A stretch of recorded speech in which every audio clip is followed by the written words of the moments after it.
is from July 1 to June 30th. All macro indices reflected this progress. On the fiscal side, we were in primary surplus. Our current account deficit was less than $1 billion. A stable currency, foreign exchange reserves, which had dipped to 2 weeks of imports, were up to over 2 months of import cover. The downward trajectory on inflation, and I'll come back to that in a moment, reduction in the policy rate, and all outstanding dues to our foreign investors got paid before we started this fiscal year. Ladies and gentlemen, it's a real pleasure and privilege to say that we have consolidated those gains as we've entered this fiscal year. In the first quarter, which closed end of September, on the back of very strong remittances. Indeed, the Kingdom of Saudi Arabia plays a very, very important and critical role in terms of that corridor.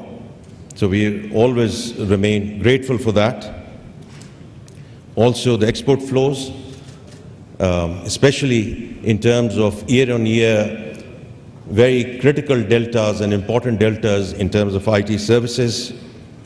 Inflation, which had peaked at 38%, for the first time in September, all indicators, whether it's the headline inflation, whether it's the core inflation, whether it's average inflation, alhamdulillah, came down into single digit, and we were at 6.9%, and inshallah that trajectory will continue as we go forward. And on the back of that, we've seen the reduction in the policy rate. There's more to do on that front.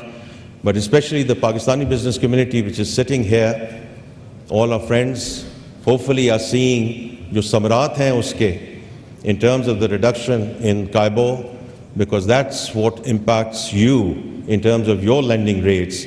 And inshallah, we will continue to see those markup rates continue to come down so that we can start seeing lending back into the private sector.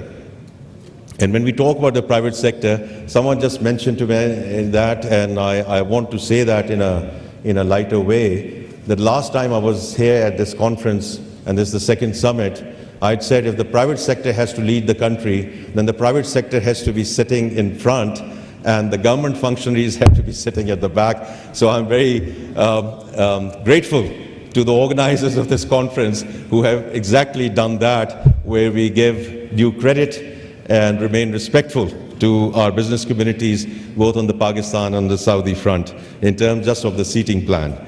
Now coming back to the economy at the moment, now what we've seen is, on the back of this macroeconomic stability, we have seen credit rating upgrades.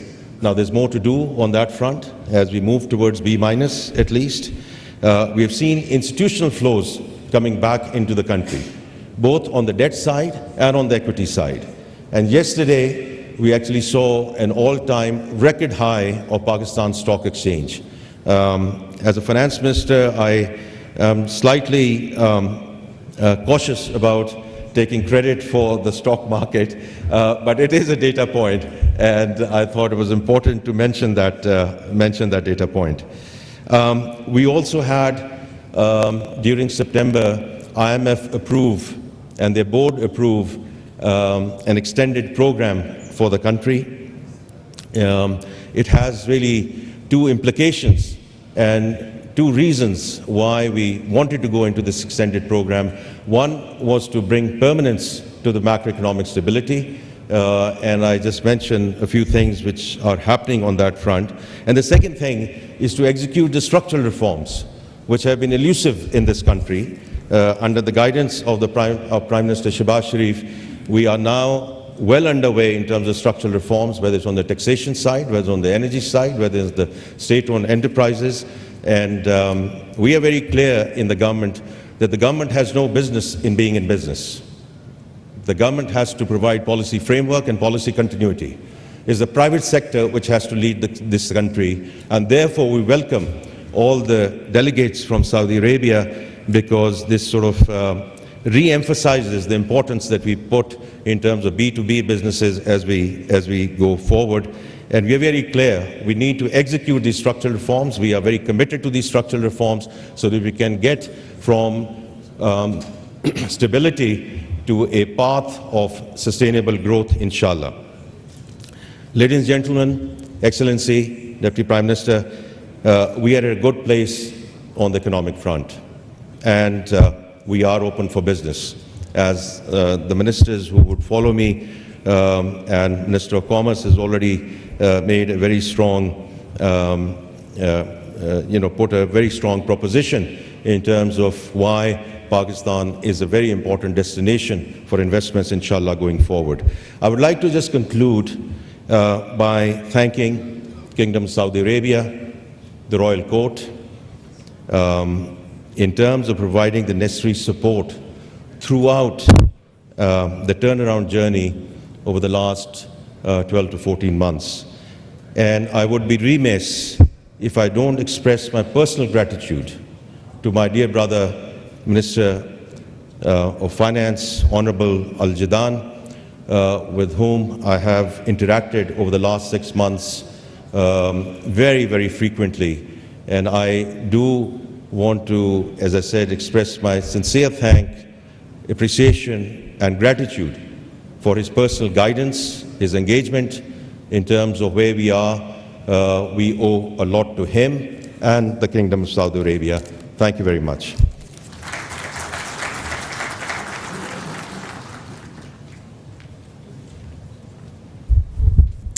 Thank you, Excellency, Federal Minister for Finance and Revenue, Senator Muhammad Aurangzeb, for your views.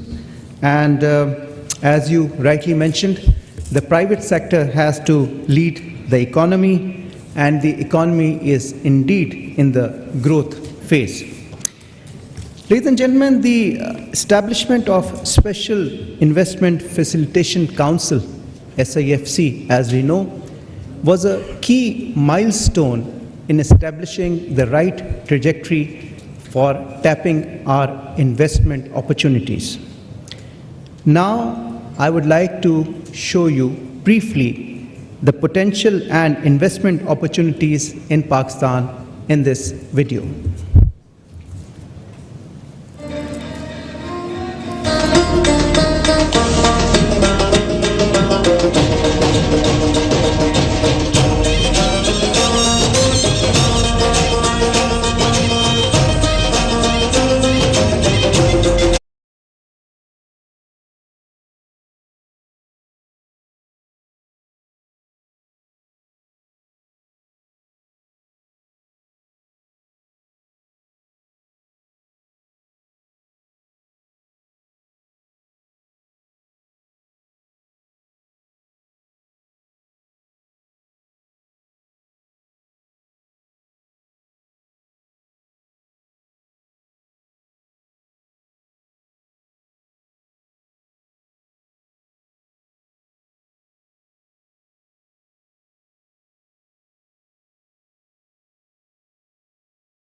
क्या है Dove का natural dry test?